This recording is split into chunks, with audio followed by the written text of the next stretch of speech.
If you could explain a little bit what food noise is and what that's all about. There's like a toddler that's living in your head and it's like, excuse me, like, hello. And it's just like this incessant noise in the background. How would one know if they are to the point where they need to seek some sort of professional care? How does shame play into this whole cycle? We're also like taught that you will feel better about yourself if you look a certain way. And so we might feel ashamed or shameful about any number of things, but we might think, aha, the solution is if I change my body. If the body or food isn't actually the problem, I could spend all day and night for years trying to fix that. But because that's not the problem, I'm never gonna have a solution. We've touched on this, but they're not really about food. All of those behaviors are a representation of something else. So if I eat this or if I don't eat this, then everything will fall apart. Hi, everyone. I want to introduce my guest today, Sarah Burney. One of the first questions that I have is a phrase that I had learned fairly recently, which is called food noise. If you could explain a little bit what food noise is and what that's all about. Sure. I mean, the term came to more popular usage more recently. I think a lot with the GLP-1s. I mean, it's not that it wasn't there before, but it became much more popular then. This like noise in your head that's constantly there of like, oh, I want to eat this, or am I hungry here? Or what about this? Like just like this background noise. The way that I sometimes describe it with clients is it's almost like there's like a toddler that's living in your head and it's like, excuse me, like, hello. It's just like this incessant noise in the background. You don't notice it if you have a toddler, then you don't even notice how much they're nagging you all the time until they're not nagging you all the time. Yeah, it becomes so automatic. Okay. Mhm. Well, I think many listeners would relate to the aspect of stress eating, comfort food, that sort of thing. So how would you describe or summarize stress and, emotional regulation affecting how we eat? Well, in general, there's a chemical aspect to it, right? Especially depending on the type of food. So you actually do get various neurotransmitters, whether it's dopamine, whatever it may be, that will increase or spike depending on the food that you're eating. So, well, naturally, the like addictive part of it, if that's the term people like to use, can be there specifically because you're almost looking for that dopamine hit. Then there's another and that's just like a biological level.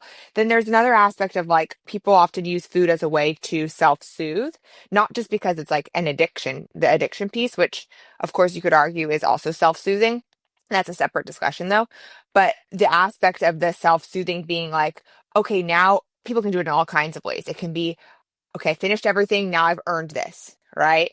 Or I almost like need some type of distraction.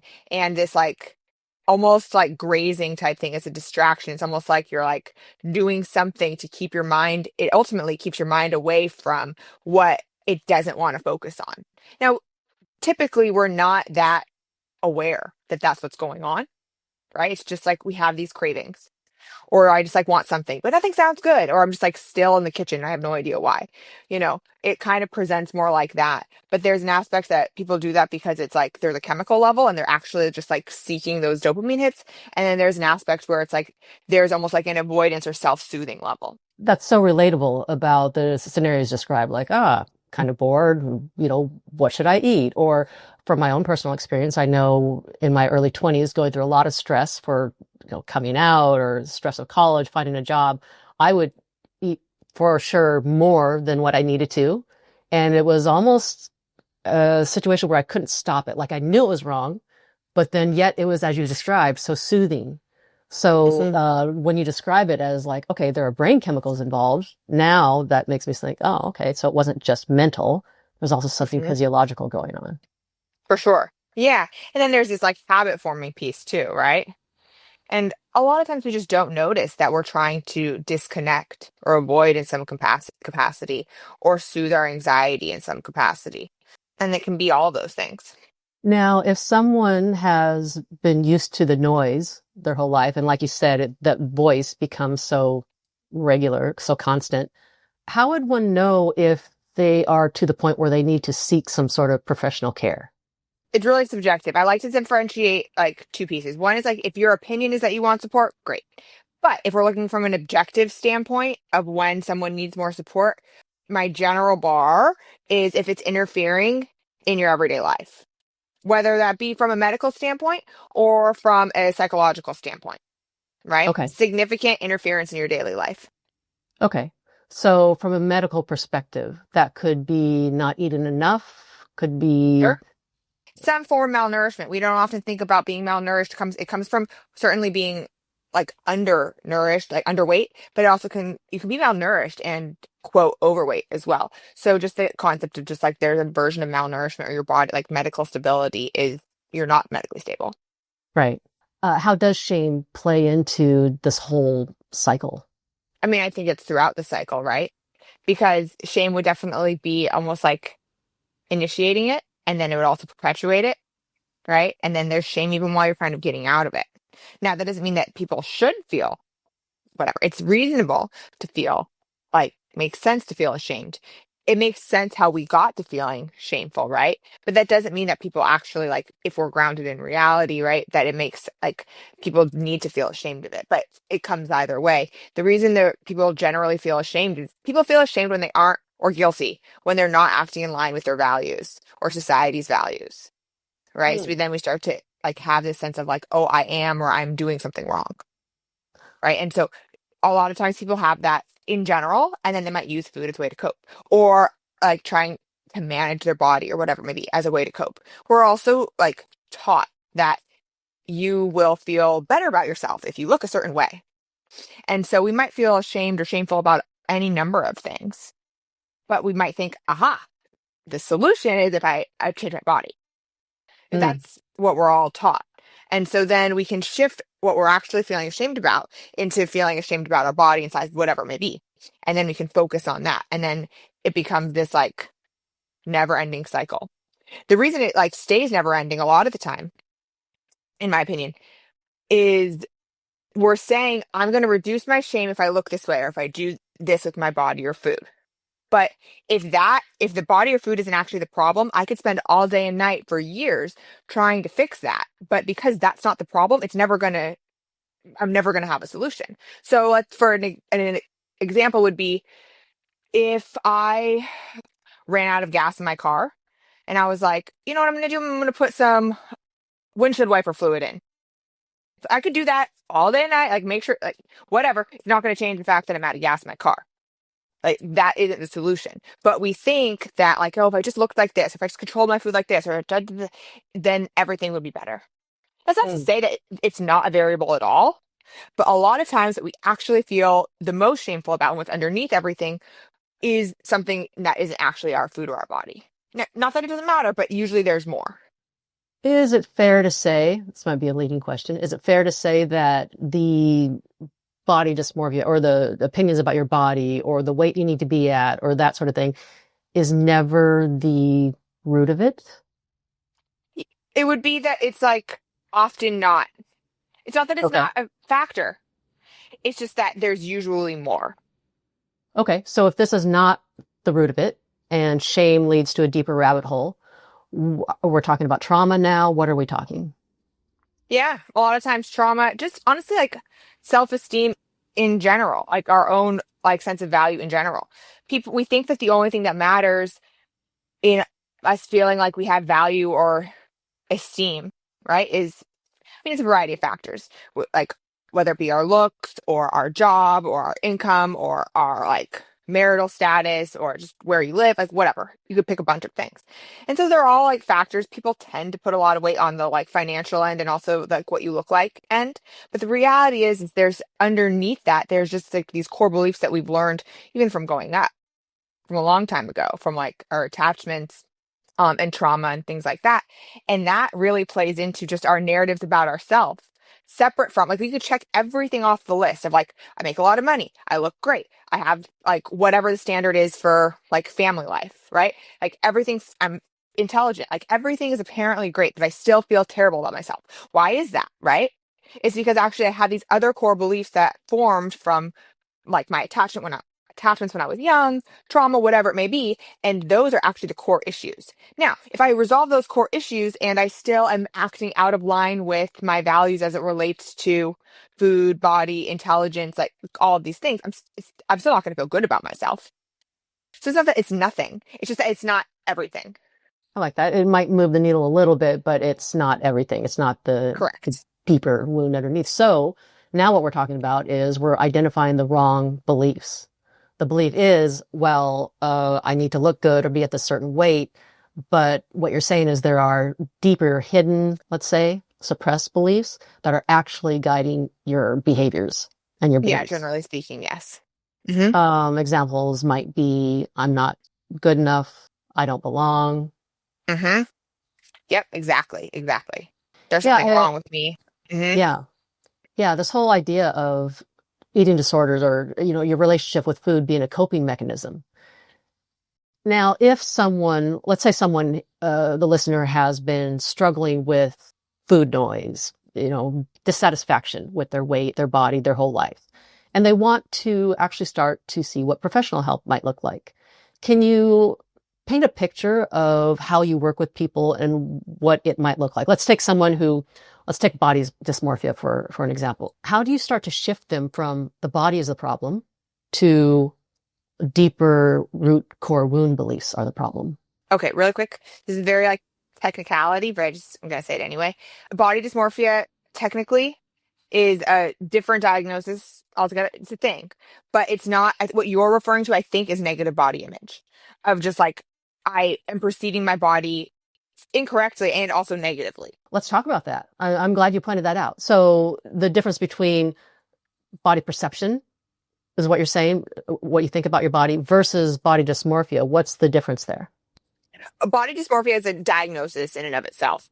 So it's a specific diagnosis that you have like certain obsessions, certain ways that you like try to adjust for and adapt because of like what you think is wrong, what you perceive to be wrong, and it causes a marked impairment in your life. So anyway, the colloquial term, like people use the term body dysmorphia, but only because I'm acting as a therapist. I mean, I am a therapist, but in that role here, I just wanted to distinguish um, that technical diagnosis of body dysmorphia, which is not the same as what you're asking me about, I think. That's a great point. Clear? Yes, yes, Yeah. yes. Definitely, that's where I was coming from. Kind of like how people throw around the word narcissist. Like, Right, exactly. Yeah, okay, exactly. You struggle with some form of negative body image or distorted body image. They're two different things, right? Negative body image meaning that like I think really negatively about my body. Whether it's true or not is an irrelevant point. It's just I have a really negative perception of my body. Okay. Now, distorted body image is that my perception of my body is like actually just incorrect. So I think I'm either bigger or smaller or stronger or weaker than I am. I don't have like a very clear baseline okay. or not baseline. I just don't have a clear understanding. People that struggle with disordered eating or eating disorders can have both of these things. And you can seek help for it. Like I said, if it bothers you, then go for it. Now they're for seeking help. I believe so many people come into acceptance of what their relationship with food is, what their perception is of their body, dissatisfaction, wherever they are in the spectrum on that. And they just become used to it and accept it. If someone wanted to actually make a dent Okay, in this is their great. relationship with themselves, what would that look like if they were to work with you? Okay, so here's something extremely important. A lot of times we think that if we tell ourselves, hey, I want to improve in this regard, like physically, in whatever capacity, we think that there's an unstated premise. And the unstated premise with that is because I'm not good enough or valuable or lovable if I look this way. I don't agree with that. I want to separate them out. My value and innate worth as a human being is not linked to what my body looks like. I'm lovable whether I look like this or like this. I'm deserving of love and belong regardless. Also, I happen to want to like feel comfortable in my body and confident, whatever that means for me. And I have to keep in mind that feeling comfortable or looking this way doesn't mean that innately I'm more lovable. Now, that said, people in society treat us differently depending on how we look.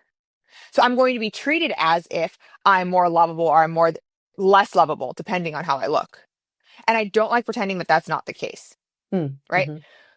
I actually think it's offensive to say like, no, it doesn't matter. But actually, if I'm going out living my life, people treat me differently depending on how I look. So to tell me that isn't what's happening, that's ridiculous.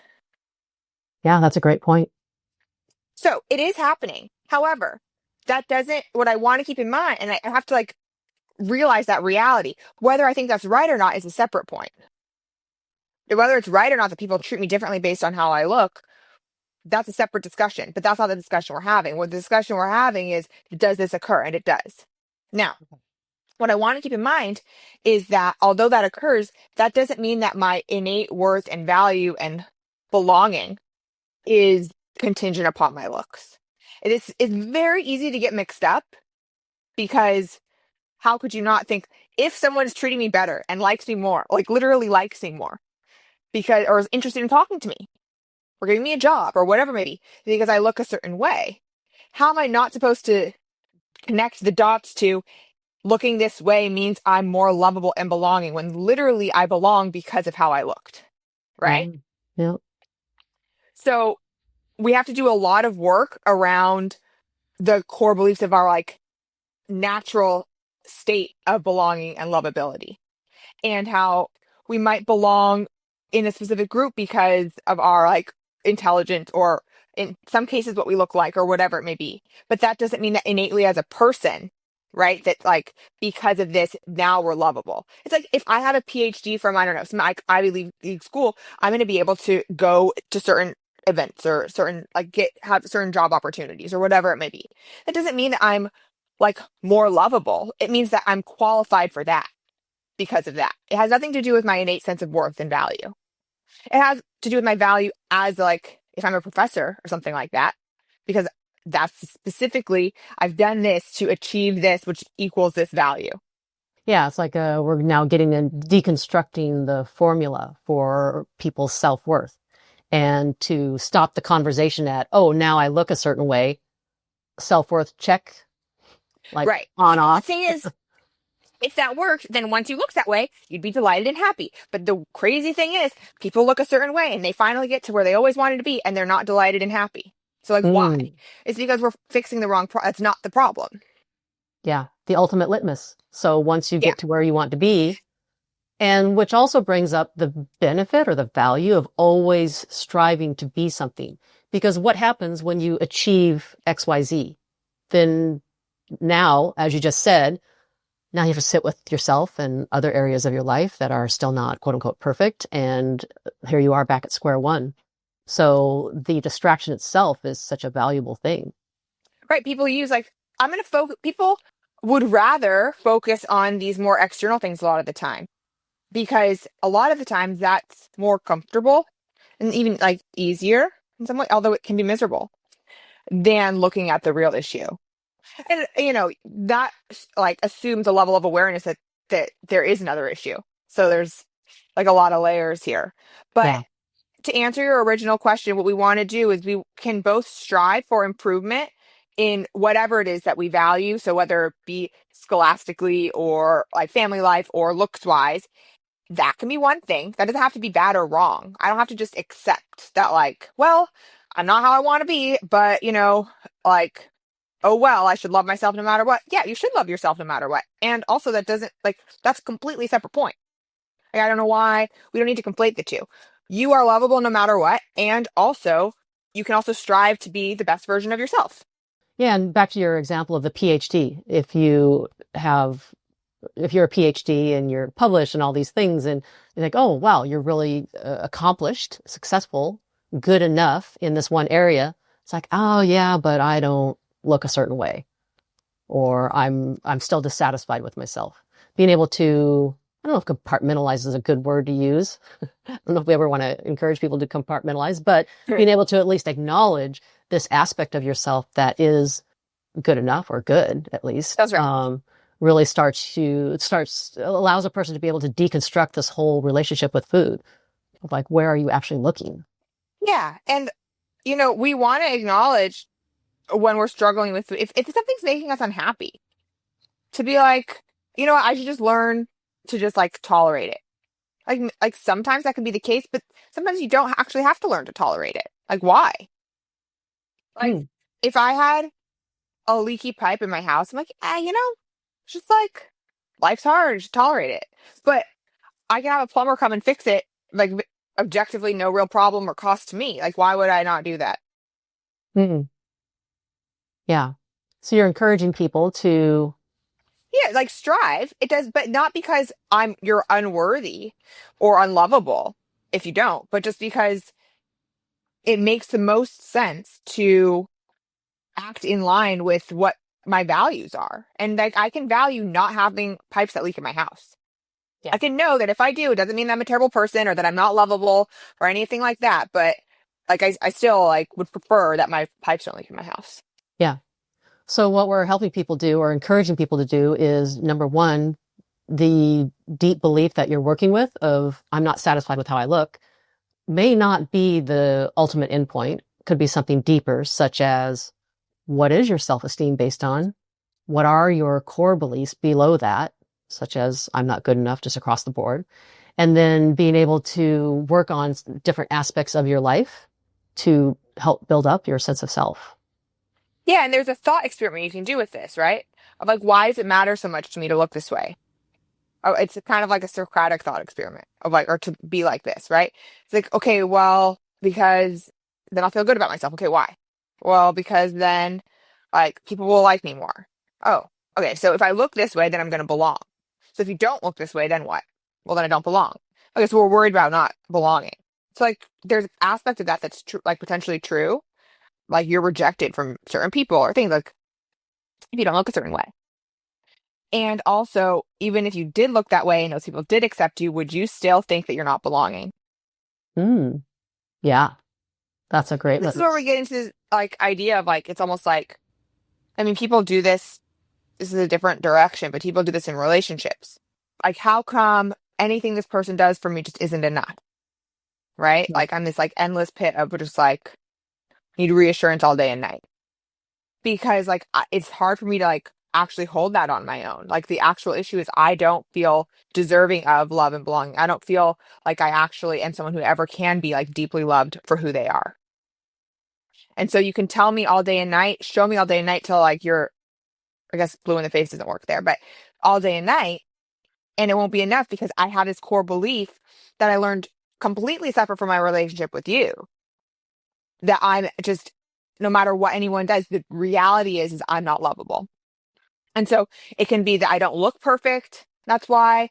And like I do everything I possibly can to like look a certain way and I still don't like myself. It can present that way. It can be that like my partner or my friends do all of these things for me and it's just never enough. I still feel just like they don't love me, but it's not because or like I don't belong.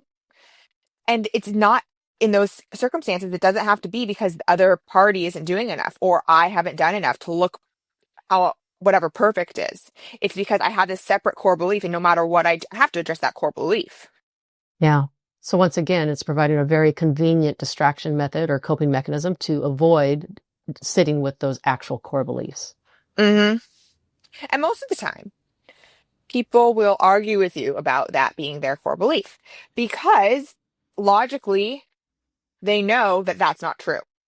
So a lot of times people are like, I don't believe that because logically they know, of course I'm lovable. Of course, like this isn't the entirety of me. But just because logically I know something, that doesn't mean that on a more emotional level, right? And a more visceral level, that that's what I believe. Yeah. And create a lot of internal confusion, Yes, anxiety. Yeah. Well, I appreciate that perspective because it's so universal and it goes way beyond eating disorders and sure. your relationship with food and your relationship with your perception of your body. I have another question for you, and that is, what are some beliefs, maybe colloquially, we already uncovered one of my own, of lumping in body dysmorphia with negative body image or, Mm. body's distortions. What are other beliefs about eating disorders, anything related to it, that you wish more people knew? There is a distinction between disordered eating and eating disorders. Disordered eating, most people have somewhat disordered eating. It can be like they have like some food rules here and there. They just like, it's a little odd based on whatever the society's standard of like normal is. That doesn't mean it's the same as an eating disorder. An eating disorder has specific criteria, obviously behaviorally, and then from a functioning standpoint, it causes significant impairment in your daily life, right? So I might have disordered eating, but it just like it might be annoying to me, but it's not like significant or marked impairment, right? It doesn't decrease my ability to function and interfere with my like in a variety of ways. So that's one thing to know. Another thing is it relates to eating disorders. We've touched on this, but they're not really about food. I mean, that's all your head thinks about is like food or your body or whatever. Maybe, I guess, or exercise or purging, whatever. But it has like really what's happening is those behaviors, that eating, that exercise or lack thereof, that like all those behaviors are a representation of something else. So it's more like if I eat this or if I don't eat this, then everything will fall apart. And it has nothing to do with like I have an association that like eating this banana, right? Me is going to lead to like I'm going to actually feel super unsafe, super out of control. Everything's going to fall apart. And there's a few steps in between that because logically you're like that makes no sense. Our brains in eating disorder brain, there's like steps before that, but that's like one of the ways. So it's just even though it appears that like we're very obsessed with not eating something like toast or a banana or something like that, it actually just isn't about that. It's what that banana or behavior represents, and it's Hmm. again linked to more of like your sense of self, generally speaking. Once again, all roads lead to sense of self. Hmm. And yeah, And this makes sense because as human beings, we are designed, obviously, we want to survive. That's like normal human instinct. So we want to survive, like we need a sense of self, like a strong sense of self. yeah, So yeah. everything's going to lead back. That makes perfect sense. Yeah, kind of along the lines of that is people who are with people who struggle with this inner dialogue or with behaviors where maybe from another person's point of view, this person isn't that functional. Maybe the person thinks they're perfectly functional, but another person, a family member, a parent might weigh in on this Hmm. person and give their opinions about someone who they see is struggling with the relationship with food. I know for me growing up, when I was in college, my mother would make many comments about my weight. In her defense, I had gained about like 40 pounds. And, but what would you say to those who are trying to support loved ones? My mother was very much of the opinion that, well, no, I do need to tell them that they're overweight because otherwise, they won't know. They don't see themselves. So what is your advice to those who want to support loved ones? It depends on your relationship, I guess, with them and their history. But usually I like to start, especially if it's a sensitive topic of like, hey, I have something as it relates to like food, body image to discuss with you. Is that okay? Ask for Because permission. just assuming exactly. And if they're in like a like severe concern place, then whether they want to have the discussion or not, like as your loved one, I'm gonna have this discussion with you. But so I will assume that that's not what we're discussing, right? I'll just like put that as like a separate thing. But so if it's someone that you're just like noticing a shift, it's nothing that it's like a dire, like severe concern, but more like, hey, if I were in their shoes, I would want someone to bring this to my attention, even though it might be uncomfortable. Then I would just say like, hey, like, are you open to us having a discussion about some like food or body image stuff? And then probably be confused, like, what? No, why? Or I yes. I mean, we can talk about it later. I don't know what's going on, but and this is the later discussion. I have no idea what's actually going on, but there's a few things that I've been noticing. And so I'm here to just bring like that on the table and see how I can support you. Because I noticed that you're doing A, B, and C, and your mood seems to be A, B, and C. So I don't know what to make of this. I like that. It's a very It's like curious, exploratory. yes, Hmm. exploratory. Yeah. Yeah. And gives them a chance to give their perspective, weigh in. Hmm. That's a very inviting way to Well, open the subject for sure. because we're Um, not the experts on them. mhm. Especially when we're talking about inner experience and, some of the deeper beliefs and how one's sense of self and self-esteem is formed, what it's based on. We may not have a clue of what's really Right. Hmm. contributing to that. Yeah. Okay. Well, as a final thought, if you could give a message to anyone who's feeling consumed, perhaps, by food thoughts, obviously you've given the structure, the roadmap of what it looks like to start to work with, these kinds of challenges. But any message that you'd like to give to anyone who's struggling, perhaps? Well, if you do want to reach out for help, I'm obviously biased in this regard, but I do think that it's really important to find someone who genuinely specializes in whether it's eating disorders or disordered eating. I say genuinely because it's very easy to like check a box that you specialize in something, but there's a lot of narratives and beliefs that clinicians accidentally import to their clients. And like, so we don't know, but there's a lot of ways in which clinicians can guide people kind of not in the direction that is going to be best for their healing. So I very much recommend finding someone who actually is a specialist in that field, if no matter what it is that you're like seeking help for, right? Yeah, great point. And I absolutely do not specialize in eating disorders. So even the dangers of that, of just not understanding, the terms that are just thrown out willy-nilly and how that can make an impact on a person. All right. Well, I have a couple questions, more fun questions that I like to ask guests. Great. Okay. If you had to give a TED talk on anything other than therapy or eating disorders in particular, what would it be? Okay, two options. Either I would do something more like spirituality, or I would do more like weightlifting because I find both of those things very interesting. Oh, weightlifting. All right. Specifically like nutrition or, Not nutrition. I don't know enough. I mean, I obviously would have to study, but I mean, I could, but there's just so many aspects. So it wouldn't be specifically that, but more about like how our body, obviously nutrition is a factor in it, but like adapts to just different stressors. So I guess it ends up being more like therapeutic no matter what I do, um, but adapts to different stressors and the influence that that can also have on us, like chemically and our just like overall well-being. yeah. And Quite fascinating. you personally, you spend a lot of effort and time on nurturing like your physical self, like Yeah, lifting because I weights. want to like feel like my body works. Yeah, for sure. And also, one last question. What's a recent purchase? Maybe something either cheap, like a $20 purchase, $30 purchase that changed your life. Mm. Hmm. Okay, well, it's not a cheap purchase, but what changes my life is when I have the like privilege, I guess, of being able to travel with my like family and friends. And even if we go to the same place over and over again, like whatever it may be, like that is always life changing. And so experiences really. My like purchases of like items is not particularly life changing, although I like sometimes would like to tell myself it is. It's just not. It's really the experiences I have with people that I love and care about. Yeah, getting back to that sense of belonging, which also contributes to your sense of self. Mm-hmm. People a lot of times think that they need to be an island and I'm going to be like self-love and I just need to be able to love myself and then I'll be fine. It's like, well, we're human beings. We need connection and how we Right. relate to others is a big piece of that. Exactly. Yeah.